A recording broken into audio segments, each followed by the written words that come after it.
Hola, muy buenos días y muchas gracias por haberme hecho levantar a las 7 de la mañana en un día sábado, pero con mucho gusto estoy acá.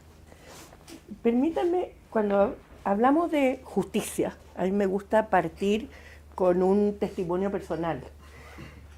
Cuando yo tenía aproximadamente 14 o 15 años, trabajaba en casa de mis papás una joven, se llamaba Eliana, era bonita, era encantadora, había tenido 5 años de escolaridad, que era el promedio de los años de escolaridad que los niños chilenos en Chile tenían antes de 1960 y tanto.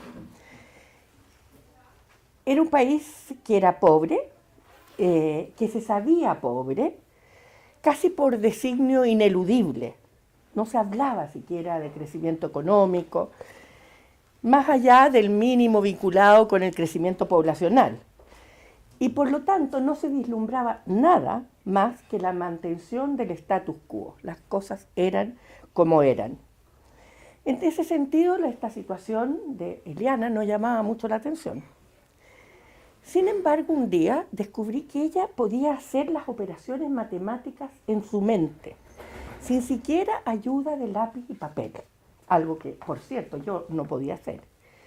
Y tuve una suerte de revelación pauliana de que, al contrario de lo que yo, en mi ignorancia, había presumido, el talento no estaba concentrado en ciertos grupos sociales, sino que estaba repartido aleatoriamente en todo el espectro geográfico y económico-social del país. Su recuerdo me ha perseguido. He tenido muchas oportunidades, igual que ustedes. Muchas de ellas, como las de todo el mundo, han sido absolutamente arbitrarias. Nadie decide en qué familia nace ni en qué lugar le toca vivir. Modestia aparte, creo que he aprovechado esas oportunidades con mucho esfuerzo, con dedicación, y aprovechando las que se me han ido dando. Pero créanme que siempre tenía un poco de un sabor amargo al pensar que yo, mis hijos, y a lo mejor ustedes, de alguna forma hemos competido con personas que nunca tuvieron oportunidad. Y eso a mí me revela. Yo me defino a mí misma como de derecha, aunque uno de mis hijos, amigo Arturo, dice que no, que yo soy de centro derecha. Le da un poquito de vergüenza, yo creo que me defino a mí misma como derecha. Y soy una apasionada de los asuntos públicos y del destino de nuestro país. Y la verdad es que si estoy aquí esta mañana, en vez de jugando con mis nietos, como podría ser, no es porque yo quiera mantener el statu quo, no es porque yo considere que Chile es un país que ha alcanzado la justicia.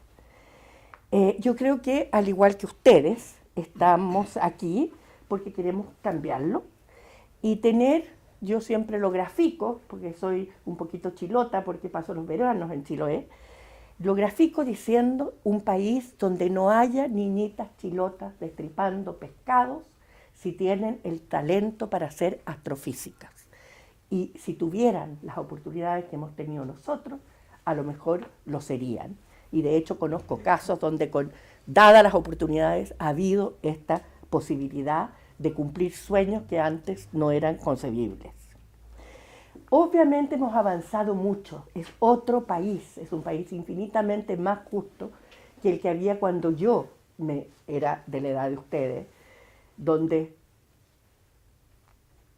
había un orden social estático, donde no había crecimiento económico, donde el 3% de la población podía ir a la universidad, acaparaba ese 3%, y no me canso de decirlo, prácticamente la mitad del presupuesto educacional. Universidades gratuitas para la élite de Chile, que se educó efectivamente gratuitamente, mientras en los años de escolaridad de los niños eran de 4 años.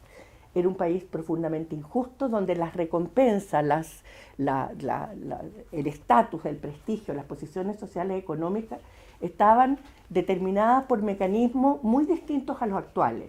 Estaban determinados de alguna forma por las posiciones adscritas, por el origen social, por el pituto, por el amiguismo, y en gran medida en las últimas décadas del siglo XX estaban distribuidas por ley, vale decir, por los gobiernos, que eran los que determinaban, en definitiva, cómo se distribuían las recompensas, quién podía ser rico, quién no, dónde se podía invertir, a qué precio se podía importar, quiénes podían importar, etcétera, etcétera. En una economía centralizada, donde la mayor parte de los medios de producción están en manos del Estado, las recompensas, las distribuciones se hacen entonces por medio de la negociación política y de acuerdo al poder de negociación de los distintos grupos de interés. Bueno, el propósito de este seminario, desde esta sesión, digamos, es tratar de buscar un principio legitimador desde una perspectiva moral para un proyecto como el de Bópoli de centro-derecha liberal. ¿Cómo, de acuerdo a qué parámetros poder buscar la organización de instituciones, de leyes, de políticas públicas para crear un Chile mejor para todos? Pero sin un sentido de lo justo que requiera una vasta ingeniería social, promoviendo desde el Estado en forma coactiva el ideal de justicia social socialista, que implica la imposición de la igualdad material como el eje rector. Michael Sanders dice algo que a mí me parece muy acertado, y es que cuando uno habla de justicia, habla de distribución, de cómo se van a distribuir las recompensas, los beneficios, el prestigio, la situación económica, las oportunidades, los cargos, los honores. Y no es sorprendente entonces que detrás de las distintas propuestas de distribución de recompensas hay una contradicción muy grande entre lo que es la propuesta del socialismo y del liberalismo. Y detrás de estas propuestas subyacen filosofías diametralmente opuestas respecto a lo que es la justicia. Yo creo que, en definitiva, la discusión principal hoy y más relevante es en relación a estos contrapuestos conceptos de justicia. Para el socialismo no hay justicia si no hay una distribución igualitaria material de los beneficios. Porque parte de una noción de la naturaleza humana, empezada la tradición desde Rousseau, en que la naturaleza humana es prístina, incorrupta y se corrompe por la sociedad. De modo que los cambios sociales a través de la ingeniería del Estado puede retornar al hombre a y se puede crear nuevamente un hombre nuevo, un hombre puro, un hombre igual, un hombre no sometido. El concepto de la naturaleza humana de la filosofía liberal yo encuentro un poco más realista. Reconoce la capacidad del ser humano de actuar para bien, pero también reconoce sus instintos animales que, al contrario de lo que sostienen los socialistas, a mi juicio han sido más bien domados, controlados, contenidos por las estructuras sociales que hemos ido creando a través de la civilización. Entonces ahí hay otro sentido contrapuesto. Y en definitiva, entonces, yo creo que la discusión principal hoy día es cómo vamos a distribuir las recompensas, y se enfrentan, estoy simplificando enormemente, se enfrentan por una parte lo que hoy día se llama los derechos sociales garantizados, que en definitiva apuntan a una distribución igualitaria, y el sistema intrínseco a lo que es la democracia representativa y lo que es la economía de mercado, de que las recompensas se distribuyen de acuerdo al mérito y la contribución que cada cual coloca en la sociedad.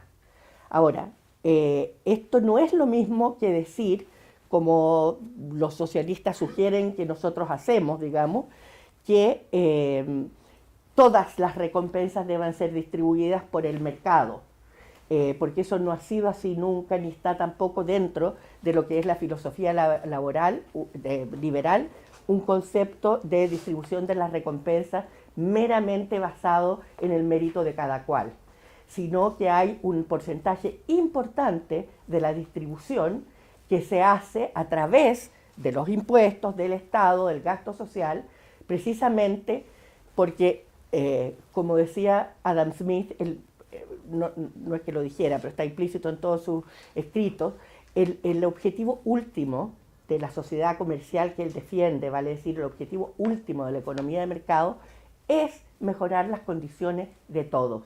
Y para él no hay opulencia si esta opulencia no le llega a todos.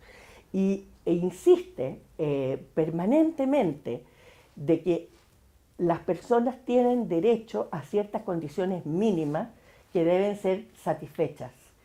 Y él no se refiere nada más que, y se refiere explícitamente a abrigo, a techo, a condiciones materiales mínimas, pero también a aquellas que garantizan la dignidad de las personas. Y la discusión política gira mucho en torno a cómo se distribuyen, de acuerdo a qué criterio, estas distribuciones que no son por mérito ni por mercado, sino que son porque la comunidad sí lo decide a través de las leyes y de los gobiernos, de acuerdo a qué criterio, cómo fijamos. Y para mí Adam Smith tiene una frase que es muy, que sirve mucho como guía de acción para definirlo. Y él dice que el mínimo no material, digamos, es aquel que le permite a todos presentarse con dignidad frente a sus pares. Ese mínimo que asegura la dignidad de todos para presentarse frente a sus pares no es estático. Obviamente ese mínimo no es el mismo en la edad de las cavernas que lo que era en 1970 y no es el mínimo hoy día. Y hoy día el mínimo puede ser también el permitir que tener acceso a un celular, que es mucho más que un bien material, porque es el instrumento que permite uniformar, homogeneizar el acceso al conocimiento, a la cultura y en definitiva a ciertas formas de poder. Entonces, cuando nosotros hablamos de justicia liberal, si en el concepto de justicia social, socialista, basado en la persecución de la igualdad absoluta material, no hay justicia si no hay esa igualdad, en la justicia liberal no hay justicia cuando no existe la posibilidad de que cada ser humano pueda desarrollar la totalidad de sus talentos. Así ello lleve a rendimientos desiguales. Los talentos tienen orígenes muy diversos. No cabe duda de que todos heredamos una carga genética, heredamos ciertos bienes, heredamos un contexto económico, social, pero los talentos no son estáticos. Los talentos que requiere la sociedad contemporánea de información, que es la capacidad para informarse, para la inteligencia, etcétera, etcétera, no están dadas solamente al nacer. Uno puede nacer con un coeficiente intelectual extraordinariamente alto, pero si es dejado en una pieza oscura, le va a suceder lo mismo que las gallinas que no tienen luz. A poco andar quedan ciegas, y los niños sin estimulación, vale decir, sin un sistema educacional que permita el desarrollo de los talentos originales, va a terminar con el coeficiente intelectual de un perrito, a lo mejor incluso menor que el de un chimpancé que ha sido bien estimulado. Ahora, digo yo que así ello lleve no quiero tomar más tiempo del que me corresponde, así ello lleve a distribución desigual. No cabe duda de que hay dos factores que implican que las distribuciones en la sociedad, en las democracias liberales, con democracia representativa, con economía de mercado, las distribuciones son desiguales por la sencilla razón de que los talentos son desiguales, la división del trabajo implica distintas contribuciones para los cuales las personas reciben distintas recompensas. Y la pregunta es, ¿cuáles son las consecuencias positivas y cuáles son las consecuencias negativas de un sistema de distribución que inevitablemente lleva a distribuciones desiguales? Los filósofos liberales como Hayek o von Mises también lo dice, consideran que la contribución desigual de una persona que le merece una retribución mayor que al resto, no lo beneficia solamente a él, sino que va también en beneficio de la sociedad entera. El mejor ejemplo es Bill Gates, ¿no es cierto? Bill Gates ha hecho contribuciones que le han ameritado a él recibir recompensas desproporcionadamente mayores que al resto del mundo entero. Pero la pregunta ¿es eso perjudicial para la sociedad o por el contrario ha sido una gran contribución para la humanidad completa? Por otra parte, también es cierto que esta distribución por mérito, que puede llevar a desigualdades en las recompensas, tiene la ventaja de que produce los incentivos necesarios para desatar la creatividad y permitir que surjan personas que hacen contribuciones tan extraordinarias como podría ser Bill Gates o Steve Jobs o los que pudiéramos considerar nosotros hoy día.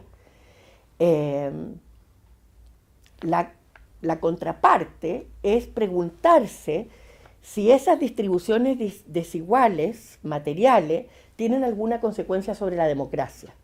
¿En qué medida esa desigualdad otorga un poder político indebido a quienes gozan de mayores beneficios materiales? Y ese es un punto discutible. Yo creo que efectivamente esa situación latentemente se puede dar, pero es una que también se puede regular de forma de que pero en todo caso, yo siempre digo la economía de mercado y su forma de distribución, que es la meritocracia, es como la democracia. Tiene montones de problemas, pero es infinitamente menos mala que cualquier alternativa, como decía Churchill. Porque ciertamente ocurre una asimetría de desigualdad muy superior cuando son los gobiernos los que están llamados a distribuir las recompensas. Porque los gobiernos tienen poderes que ninguna persona particular, por rica que sea, tiene sobre todos nosotros. Tiene el poder de extraer, suena muy dura esa palabra, pero de quedarse con parte de nuestro patrimonio obtenido a través del trabajo, a través de los impuestos, tiene el poder de privarnos de libertad y ponernos en la cárcel dictando leyes punitivas en ese sentido, y en los países donde existe la pena de muerte tiene incluso poder sobre la vida de las personas. El poder de los gobiernos es incontrarrestable. Y yo siempre digo, el 1% más rico de Chile no tiene ningún poder sobre mí. Ahora, sí puede tener mucho poder sobre las personas que no tienen aquel mínimo necesario para presentarse con dignidad y pararse con suficiente fortaleza frente a sus pares.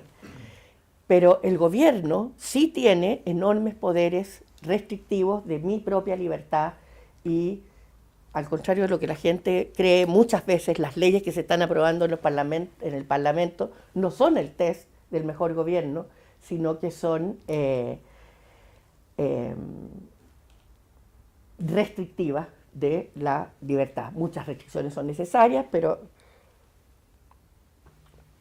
entonces yo creo que la justicia